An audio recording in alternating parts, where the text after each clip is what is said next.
कर्पूरगौरं करुणावतारं संसारसारं भुजगेन्द्रहारं सदा वसन्तं विद्यारविन्दे भवं भवानी सहितं नमामि। मन्दारमाला कलितालकार्ये कपालमालाङ्कितसुन्दराय दिव्यम्बराय च दिगम्बराय नमः शिवाय च नमः शिवाय। कालिङ्गोटाङ्गण वन्दीन चरण डोळ्यान पाहिन रूप तुझे प्रेमे अलिंगिन आनंद पूजिन भावे ओवाय नमणे मम।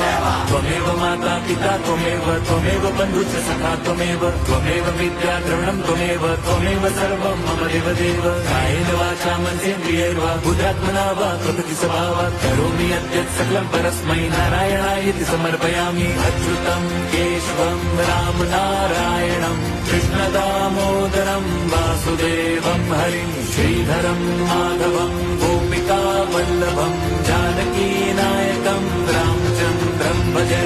हरे राम राम राम हरे हरे, हरे कृष्ण हरे कृष्ण।